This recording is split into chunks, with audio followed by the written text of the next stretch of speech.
Hello students, I am going to start lesson number 2 in English. The name of the lesson is Lost Spring, Stories of Stolen Childhood. This lesson has been written by Anis Jung, who is an Indian writer, and she was born in Rourkela and she spent her childhood days there in Rourkela and she spent her adolescent period in Hyderabad. So her basic education was done in Hyderabad, from where she moved to USA and she got her higher education. Both of her parents were writers, so you can say Anis Jung had inherited this writing skill, and in the starting period of her life she was an editor. Also she worked as an columnist for major newspapers in India as well as abroad. She has also written so many books, and the following chapter which you are going to study has been taken from her book titled Lost Spring, Stories of Stolen Childhood. In this chapter she has given an analytical description about the grinding poverty which is just like a grinder. It grinds the life of people, and traditions also which condemn the poor people to live a life of exploitation. Writer ने इस chapter में गरीबी और परंपरा, जो दो ऐसी चीज़ें हैं जो हमारे समाज में गरीब बच्चों के जीवन को जो है प्रताड़ित करके रख देती हैं, उसके ऊपर उन्होंने हाईलाइट किया है. So the basic theme of the chapter is poverty and traditions which act as a condemning factor and exploiting factor for the poor people and their children also. In the starting of the chapter, the writer has focused on a boy named Sahib Alam, who is a rag picker. Basically he belonged to Dhaka, Bangladesh, but he is surviving in India as a refugee along with his family members too. So the chapter has been written in two parts. In the first part you will study about a boy who is a rag picker, and in the second part you will study about a girl Savita and Mukesh, both Savita and Mukesh belong to the Bengal making family of Firozabad. So let's start the first part. In the first part, see in the green line here it is written, sometimes I find a rupee in the garbage. Sahib Alam is a boy, rag picker. He says that sometimes he used to find a rupee coin in the garbage dumps. While searching for some valuable items, valuable things in the garbage dumps, rubbish areas, he finds a rupee coin. कभी कभी ऐसा होता था कि जो है garbage dump areas में जो कूड़ों का ढेर होता है, वहाँ पे कुछ वैल्यूएबल आइटम सर्च करने के दौरान जो है उसे ₹1 का सिक्का मिल जाता था. And he was very pleased, he became very happy that he had got a coin, he had got a, you can say he had got a gold from the garbage dumps. ऐसा लगता था कि वो garbage dump से सोना पा गया हो. Writer Anis Jung, who very keenly observed these children, especially Sahib, and she encountered him every morning while Sahib Alam was busy in searching for some valuable items, which is here referred as gold. Gold here refers to the valuable things, the valuable items, some costly things which are normally thrown, or you can say lying here and there in the garbage areas. Okay, तो उसे यहाँ पे gold कह के जो है writer ने indicate किया है. साहिब आलम उस चीज़ को सर्च करता था, कुछ वैल्यूएबल थिंग्स को, और समटाइम्स ऐसा होता था कि ही गॉट ए रूपी coin.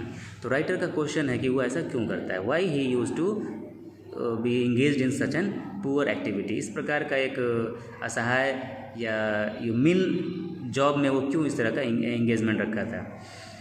Sahib Alam actually his home was located in Dhaka, Bangladesh. He had a home. He used to live in Dhaka, but now he is in India. He had got this information from his mother. उसकी माँ ने उसे ऐसा बताया कि their native home belonged to Dhaka, and there were some storms that came and swept away their fields and homes. एक तूफान, इस तरह के कई तूफ़ान आए और उनके खेतों को, खलिहानों को, घरों को जो है सब बहा के लेके चले गए. ये ऐसा इन्फॉर्मेशन उसकी माँ ने उसे दिया. That's why they left looking for gold in the big city where he now lives. यही रीज़न है कि आज वे इंडिया के कुछ बिग सिटीज़ में रहते हैं as refugee, and to sustain their life they are engaged in the rag picking activities. I have nothing else to do, he mutters. Simple सा रिप्लाई आता है साहिब की तरफ से, that he had nothing else to do. उसके पास करने को कुछ है ही नहीं.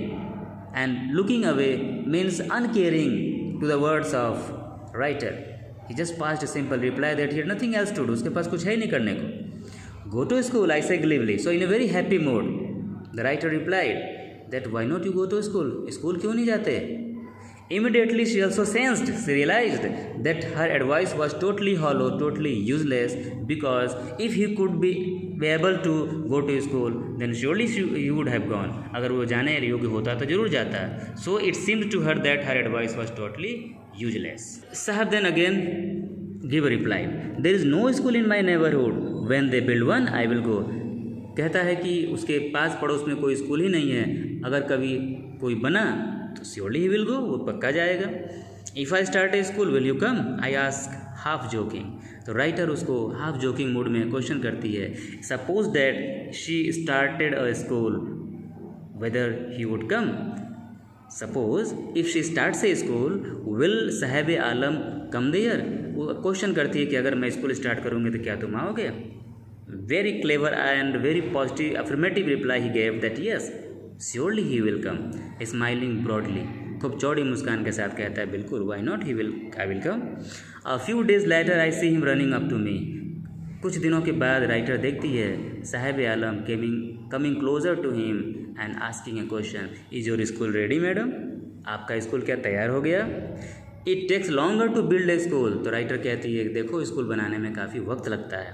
आई से embarrassed eight having made a promise that was not really meant. Writer actually he was in a half joking mood when she said to him that if she starts a school whether he will come or not. Actually she was in a half joking mood, but her joke was not serious, her words were not serious, and that's why she got embarrassed.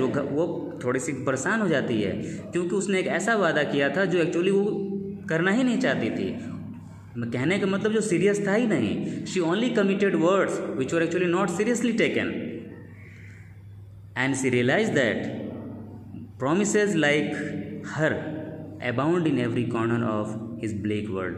उसे तुरंत एहसास होता है कि उसके उस half joking mood में उसने जो वादा किया था, इस तरीके के वादे उनके खाली दुनिया में भरे रहते हैं. कहने का मतलब जो गरीब लोग होते हैं उनके जीवन में बहुत ऐसे पल आते हैं, बहुत लोग ऐसे आते हैं जो इसी प्रकार के खोखले वादे करते हैं, और उनकी जो खोखली दुनिया होती है इसी प्रकार के खोखले वादों से भरी होती है.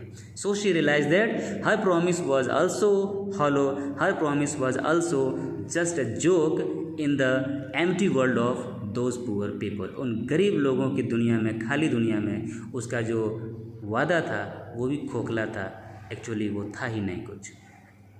एंड देयर वर्ल्ड, देखिए यहाँ पे कमेंट है कि देयर वर्ल्ड इज़ ब्लैक.